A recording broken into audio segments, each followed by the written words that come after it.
Hello बच्चों, welcome to Krishna education classes. तो बच्चों, आज हम लोग जो है एक्सरसाइज 9.2 क्लास 8 का जो है बीच व्यंजक का दूसरा नंबर जो है सॉल्व करेंगे। ठीक है।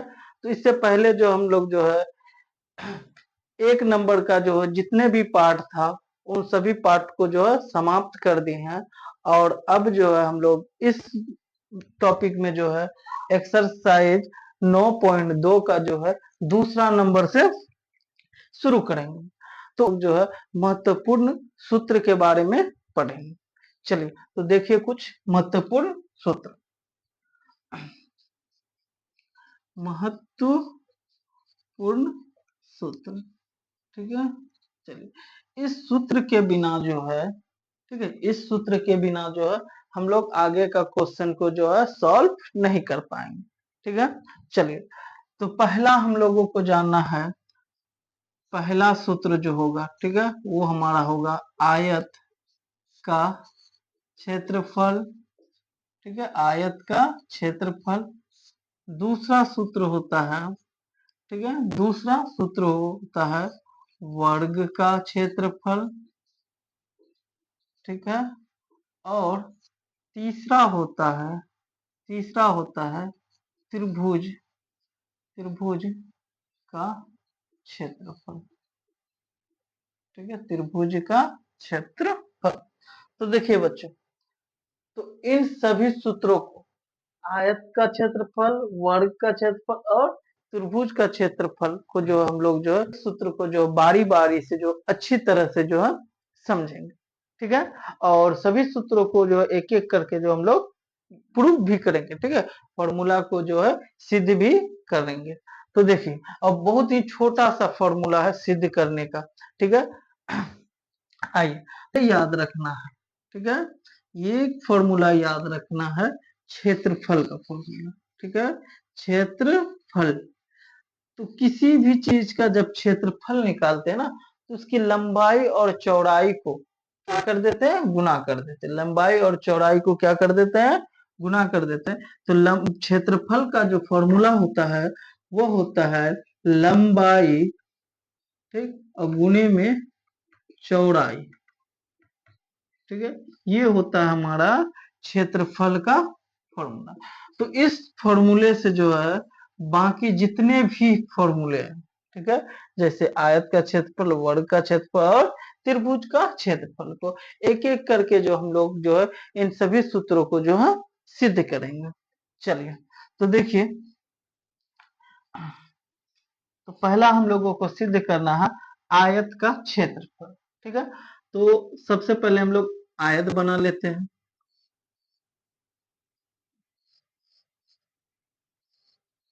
चलिए, आयत का क्षेत्रफल। ठीक है, तो ये वाला जो होता है, ये वाला भुजा आयत की लंबाई कहलाता है। ठीक है, ये वाले भुजा आयत की क्या कहलाता है, लंबाई। याद रखिएगा। ठीक है, हम लोग जो शॉर्ट में लंबाई को इस तरह से लिखेंगे और ये वाला जो है भुजा, इसको जो हम लोग चौड़ाई कहते हैं और इसको शॉर्ट में इस तरह से लिखेंगे। तो देखिए हमें निकालना है इसका क्षेत्रफल। क्षेत्रफल का मतलब क्या होता है, ये वाला एरिया। क्षेत्रफल का मतलब क्या होता है, ये वाला एरिया। ठीक है, जैसे देखिए अगर आप लोग खेत गए होंगे, ठीक है, तो जहां पे फसल लगता है, जिस एरिया में क्या होता है फसल लगता है, तो देखिएगा कि जो खेत का जो इस वाले भाग में क्या होता है, फसल लगता है। तो इसी वाले भाग को, जिस भाग में खेत में फसल लगता है, उस वाले भाग को क्या कहते हैं, खेत का क्षेत्रफल कहेंगे। ठीक है, तो ये वाला भाग जो है अभी यहाँ पे इस आयत के चित्र में, ये वाला भाग क्या है, तो इस आयत का क्षेत्रफल। ठीक है, चलिए तो देखिए आयत का क्षेत्रफल बराबर हो जाएगा। ठीक है, तो देखिए क्षेत्रफल का फॉर्मूला होता है लंबाई और गुने में चौड़ाई। यानी कि अगर हम किसी भी चीज का जो अगर क्षेत्रफल निकालेंगे तो क्या करना पड़ेगा, लंबाई को और चौड़ाई को आपस में गुना कर देंगे। ठीक है, तो देखिए, तो इसकी जो लंबाई है ये क्या है, लंबाई है, और इसकी जो चौड़ाई है वो क्या है, चौड़ाई है। तो देखिए हमारा जो पहला फॉर्मूला जो बहुत ही आसान था वह प्रूफ हो गया। आयत का क्षेत्रफल क्या होता है? लंबाई गुने चौड़ाई। ठीक है, चलिए अगला देखिए। अगला हम लोगों को प्रूफ करना है वर्ग का। ये किसका था? तो ये था आयत का। ठीक है, और अगला वर्ग का क्षेत्रफल। ठीक है, वर्ग का क्षेत्रफल प्रूफ करना। तो देखिए वर्ग क्या होता है? तो ऐसा चतुर्भुज जिसकी चारों भुजा क्या होता है? बराबर होता है। ठीक है, याद रखिएगा वर्ग क्या होता है? तो जिसकी चारों भुजा क्या होता है? बराबर। क्या ये बराबर है? नहीं है। ठीक है, इसको थोड़ा सा हम लोग क्या कर देते हैं? बराबर करने की कोशिश करते हैं। हाँ, तो अब देखिए अब ये क्या है? एक वर्ग है। ठीक है, वर्ग मतलब जिसकी चारों भुजा क्या होगा? बराबर होगा। मतलब अगर ये 5 सेंटीमीटर है तो ये वाले भुजा भी 5 सेंटीमीटर होगा, ये वाले भुजा भी 5 सेंटीमीटर होगा, और ये वाले भुजा भी 5 सेंटीमीटर ही होगा। ठीक है, तो चलिए तो इसका हम लोग क्षेत्रफल निकालेंगे, यानी कि ये वाले एरिया। ठीक है, ये वाला एरिया कितना होगा हमको ये पता करना। ठीक है, तो देखिए इसकी सभी भुजा जो होता है वह बराबर है। तो हम लोग क्या करते हैं? इसको जो है मान लेते हैं कि इसकी यहाँ से यहाँ तक की लंबाई भुजा है। कितनी लंबाई है? भुजा, ये मान लें। ठीक, या कह सकते हैं कि ए कितना है? ए। ठीक है, चलिए अगर ये ए है तो इसका मतलब ये भी क्या होगा? ए ही होगा। ये भी ए होगा, ये भी क्या होगा? इसकी भी लंबाई ए होगा। क्यों होगा लंबाई ए? क्योंकि इसकी सारी भुजा क्या होता है? बराबर। अगर ये 5 सेंटीमीटर है तो ये भी 5 होगा, ये भी 5 होगा, और ये भी 5 होगा। अगर ये ए है तो ये भी ए होगा, ये भी ए होगा, और इसकी भी लंबाई कितना होगा? ए होगा। ठीक है, चलिए अब देखें। अब हम लोगों को निकालना है वर्ग वर्ग का क्षेत्रफल। वर्ग का क्षेत्रफल। तो अभी अभी आप लोगों को बताया कि क्षेत्रफल का फॉर्मूला क्या होता है। तो आप लोग यहाँ देख सकते हैं क्षेत्रफल का फॉर्मूला होता है लंबाई और गुणे में चौड़ाई। तो यहाँ पे देखिए अगर हम लोग वर्ग का लंबाई और चौड़ाई को गुना करते हैं तो क्या होता है? ठीक है, तो ये वाला इसकी क्या कहलाएगा? लंबाई। तो देख सकते हैं इसकी लंबाई कितना है? तो ए है लंबाई। ठीक है, गुना चौड़ाई। तो चौड़ाई देखिए कितना है? तो इसकी भी चौड़ाई क्या है? ए ही है। और जब हम ए और ए को गुना करेंगे तो हो जाएगा ए स्क्वायर। यानी कि वर्ग का क्षेत्रफल क्या होता है? ए स्क्वायर। या या या ए को जो हम लोग भुजा भी लिखते हैं। ठीक है, तो क्या हो जाएगा? या भुजा स्क्वायर। दोनों में से कोई एक लिख सकते हैं आप। ठीक है, या तो ए स्क्वायर या तो भुजा स्क्वायर। तो इस तरह से जो हम लोग जो है आयत का क्षेत्रफल और वर्ग का क्षेत्रफल को जो है अच्छी तरह से जो सिद्ध कर दिए। ठीक है, और हमें लग भी रहा है कि आप लोगों को जो समझ में आ गया होगा।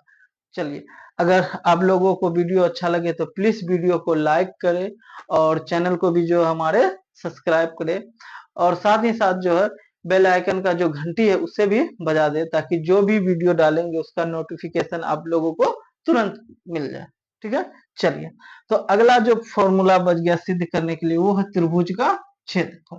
ठीक है, दो फॉर्मूला आयत का क्षेत्रफल और वर्ग का क्षेत्रफल को जो हम लोग जो है सिद्ध कर दिए, प्रूफ कर दिए। अगला बचा है त्रिभुज का क्षेत्रफल। चलिए इसे भी हम लोग दो जो है तुरंत जो है सॉल्व कर देंगे। ठीक है, तो इससे पहले जो थोड़ा सा हम जो बोर्ड साफ कर देते हैं।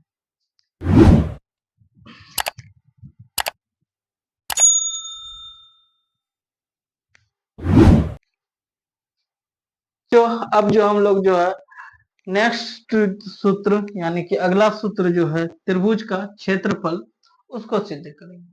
ठीक है, तो इससे पहले जो हम लोग जो आयत का क्षेत्रफल वर्ग का क्षेत्रफल सिद्ध कर दिए हैं, अगला हम लोगों को करना है त्रिभुज का क्षेत्रफल। तो इस त्रिभुज का क्षेत्रफल को जो है सिद्ध करने के लिए हमको जो आयत का जरूरत पड़ेगा। किसका जरूरत पड़ेगा? आयत का। तो चलिए हम लोग जो आयत का जो है एक फिगर बना लेते हैं। ठीक है, आयत का चित्र बना लेते हैं। तो देखिए ये है आयत, और ये आयत की लंबाई कहलाएगा, और ये आयत की चौड़ाई कहलाएगा। ठीक है, चलिए इसकी चारों जो है शीर्ष का जो है नाम रख देते हैं। मान लीजिए ये ए है, ये बी है, ये सी है और ये क्या हो जाएगा, डी हो जाएगा। ठीक है, ए और सी विकर्ण को हम लोग क्या करते हैं, मिला देते हैं। ए और सी के विकर्ण को क्या कर देते हैं, मिला देते हैं। ठीक है, तो देखिए ये विकर्ण जो है, ये विकर्ण क्या किया है, तो इस आयत को आधा कर दिया। इस आयत को क्या कर दिया है, आधा। देख सकते हैं आधा यहाँ है और आधा इधर। ठीक है, तो जो आयत है हमारा ABCD, उस आयत को जो है AC विकर्ण ने क्या कर दिया, आधा कर दिया। चलिए, तो यहाँ तक आप लोगों को समझ में आ गया। तो चलिए देखिए हम लोग अब इसको प्रूव करते हैं। तो हम लोग प्रूव कर रहे हैं त्रिभुज को, है ना, त्रिभुज का क्षेत्रफल। ठीक है, तो देखिए किसी भी चीज को जब आधा करते हैं ना, तो उसको क्या करते हैं हम लोग, 2 से भाग दे देते हैं। ठीक है, याद रखिएगा, जब हम लोग किसी भी चीज को क्या करते हैं, आधा करते हैं, तो उसको हम लोग 2 से भाग दे देते हैं। जैसे मान लीजिए 10 का आधा क्या होता है, तो आधा होता है 5। तो ये कैसे आएगा, तो इसको 2 से भाग देना पड़ेगा तभी आएगा 5। ठीक है, जैसे 200, 200 का आधा कितना होगा, तो 100 होगा। तो ये कैसे पता चलेगा, इसको 2 से भाग देना पड़ेगा। यानी कि किसी भी चीज को अगर हम लोग आधा करेंगे, तो उसको हम लोगों को क्या करना पड़ेगा, 2 से भाग देना पड़ेगा। तो अगर इतना अगर आप लोगों को समझ में आ गया, तो बस त्रिभुज का क्षेत्रफल निकल गया। तो देखिए, तो लिखेंगे त्रिभुज, त्रिभुज भुज का क्षेत्रफल, तो बराबर क्या हो जाएगा, तो बराबर हो जाएगा आयत का क्षेत्रफल। तो आयत का क्या, पूरा क्षेत्रफल नहीं जी। ठीक है, यहाँ पे देख सकते हैं एक त्रिभुज बन रहा है, त्रिभुज AB और C। देखिए ये वाला क्या बना है, त्रिभुज। यानी कि सिर्फ हमको इतनी का ही क्या करना है, क्षेत्रफल निकालना है ना। देख सकते हैं यहाँ पे त्रिभुज बन रहा है ना, ABC। ये वाला त्रिभुज देखिए, त्रिभुज AB और ये रहा C। तो त्रिभुज ABC बन रहा है और हमको जो है इतने का क्षेत्रफल क्या करना है, निकालना। तो इतना है क्या, तो इस पूरे आयत का ये क्या है, आधा है। पूरे आयत का क्या है, आधा। तो क्या हो जाएगा, त्रिभुज का क्षेत्रफल अगर निकालना है, तो आयत का क्षेत्रफल को क्या कर देंगे, आधा कर देंगे। आयत का क्षेत्रफल को क्या कर देंगे, आधा कर देंगे। क्योंकि किसी भी चीज को जो है अगर आधा करना हो, तो उसको 2 से क्या करना पड़ता है, भाग देना पड़ता है। तो आयत का क्षेत्रफल को अगर आधा करेंगे, तो क्या करना पड़ेगा, तो इसे भी 2 से भाग देना पड़ेगा। ठीक है, चलिए आगे देखिए। तो देखिए आयत का क्षेत्रफल क्या होता है, तो अभी अभी हम लोग जो प्रूफ किए थे, आयत का क्षेत्रफल होता है लंबाई और गुने में चौड़ाई। तो लीजिए हम लोग जो लंबाई और गुने में चौड़ाई कर दिए, और देख सकते हैं ये जो है, ये जो है नीचे में कितना, तो 2। ठीक है, चलिए अब देखिए ये जो चौड़ाई है, ये जो चौड़ाई है, ये जो है चौड़ाई, ये इस त्रिभुज की ऊंचाई का भी काम कर रहा है। ठीक है, चाहे आप कह सकते हैं त्रिभुज की चौड़ाई या त्रिभुज की ऊंचाई, दोनों एक ही बात हुआ। ठीक है, तो क्या हम लोग इस चौड़ाई के जगह में ऊंचाई लिख सकते हैं, हाँ जी लिख सकते हैं, क्योंकि चौड़ाई कहिए या ऊंचाई एक ही बात हो गया। ठीक है, चलिए अच्छा बताइए, इस 2 को क्या हम लोग इस तरह से 1/2 लिख सकते हैं, हाँ लिख सकते हैं। ठीक है, क्या कर सकते हैं, लिख सकते हैं। ठीक है, क्यों लिख सकते हैं, जैसे यहाँ पे देखिए अगर 1/2 गुने इस तरह से लंबाई गुने चौड़ाई। ठीक है, तो अगर इसको गुना करेंगे, एक को इन सबसे गुना करेंगे तो क्या हो जाएगा, तो लंबाई और गुने में चौड़ाई, और नीचे में कितना हो जाएगा, 2 हो जाएगा। ये हुआ ना, यानी कि जो है हम इस चीज को जो इस तरह से लिख सकते हैं। ठीक है, चलिए तो देख सकते हैं यहाँ पे इस वाले पोजीशन में है, तो हम इसको क्या कर सकते हैं, इस तरह से लिख सकते हैं। तो 1/2 गुने में लंबाई और चौड़ाई के जगह हम क्या लिख सकते हैं, ऊंचाई लिख सकते हैं, क्योंकि चौड़ाई और ऊंचाई एक ही होता है। तो यहाँ पे अगर हम लोग लिखना चाहे तो लिख दे, चौड़ाई बराबर क्या होता है, ऊंचाई होता है। ठीक है, तो इस तरह से देख सकते हैं कि हमारा जो है त्रिभुज का फॉर्मूला पूरी तरह से सिद्ध हो गया, प्रूफ हो गया, है ना। तो त्रिभुज का क्षेत्रफल बराबर क्या हो जाएगा, तो 1/2 लंबाई गुने चौड़ाई। ठीक है, चलिए तो इस तरह से जो है हम लोग जो है तीनों सूत्रों को जो है, जो हमारे महत्वपूर्ण सूत्र थे, उन सभी सूत्रों को जो है अच्छी तरह से समझ गए। आयत का क्षेत्रफल, वर्ग का क्षेत्रफल और त्रिभुज का क्षेत्रफल। ठीक है, प्लीज अगर आप लोगों को वीडियो अच्छा लगे तो प्लीज वीडियो को जो है लाइक करें और हमारे चैनल को भी जो है सब्सक्राइब करें। साथ ही साथ जो है चैनल क्या कहते हैं, हमारे जो बेल आइकन है उन्हें भी दबा दे, और ताकि उसका जो आप लोगों को नोटिफिकेशन मिलता है।